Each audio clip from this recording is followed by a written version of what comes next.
Hello everyone, this is Jake from Down the Weeaboo Hole, and today we're going to be doing something a little different. When I heard Food Wars was ending last year, I thought it was a joke. I'm an anime only when it comes to Food Wars, so I had no idea what was going on in the manga. At the time, I had only watched up to the second half of the third plate, so I couldn't believe that the series was going to end already. I felt like the series had so much more to offer. A few weeks ago, I finished the fifth plate, and although I wish the series could have continued, I was overall happy with how the series ended. Food Wars has always been an important anime for Down the Weeaboo Hole. We've done 3 discussion videos on the series, and Food Wars appeared on both mine and Jordan's list for our top 10 anime we watched in 2018. So for this video, I just want to say thank you and goodbye to such an amazing series. When I first started watching Food Wars, I kind of didn't really like it. Episode 1 didn't really impress me all that much, but I'm so happy I continued watching the anime. Episode 2 got me interested with Soma enrolling into Totsuki Academy, and when that first food war happens, that's when I realized I was completely invested in this series. I love how Food Wars took the traditional shonen battle formula and translated into an anime all about cooking. I never thought I would care about a cooking anime, but they were able to get me so invested. Somehow, a series about food was able to have more interesting fights than most battle shonen. I'm looking at you, My Hero Academia. I think this was due to Food Wars' impressive cast of characters. Even though most of the cast felt like parodies of typical shonen archetypes, they still all had distinct personalities and motivations that just made them fun to watch. Soma is still one of my favorite anime protagonists, even though he doesn't grow all that much throughout the series. In contrast, the series seems to be mostly about Erina and her growth, and I enjoyed seeing her break away from her father and become her own person. Watching our little Megumi go from a timid, shy girl to a confident chef was also heartwarming to see. Aldini's forced rivalry with Soma was always a joy to watch, and I loved every second with the Alice, Rio, and Akira trio. And even though most of the Polar Store dormitory members are useless, they were still so much fun, and the Elite 10 had an array of fantastic characters that made for such terrific matches in the Team Food War. As you can tell, I really love the cast in this series.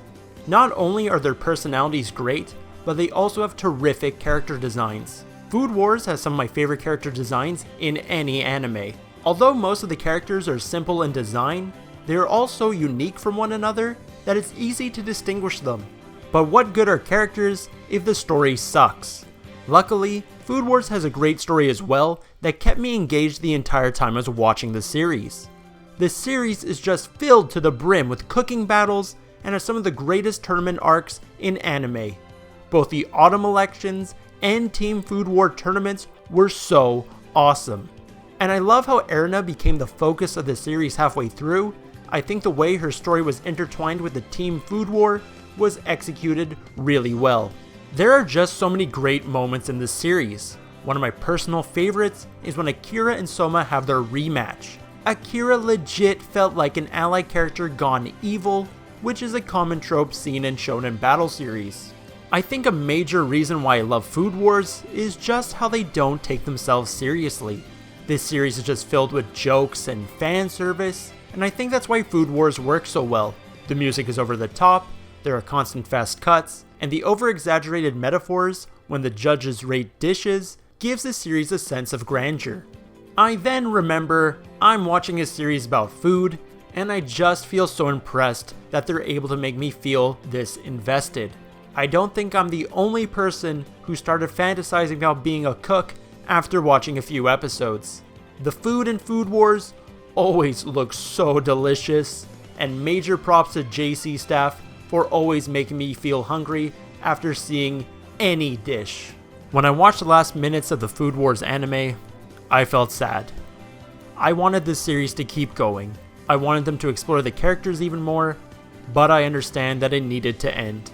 I'm sad we'll never see Soma defeat his father in a cooking battle, but this was the story Yuto Sakata wanted to tell, and I would rather wish for a series had more to it than have a series be ruined for going on too long. I'm going to miss Food Wars and the joy it brought me, and if you have never watched this series, then do yourself a favor and watch it. There are some pacing issues later on, but the experience is worth it regardless. Now all I can say is thank you, Food Wars, and farewell. Actually, there's still one more topic in Food Wars I want to talk about. Food Wars has an impressive selection of waifus, and I think we need a video all about them. So be sure to look out for my top 10 Food Wars waifus video coming soon. Now thanks for watching my video, everyone. Let me know what you think about Food Wars in the comments below.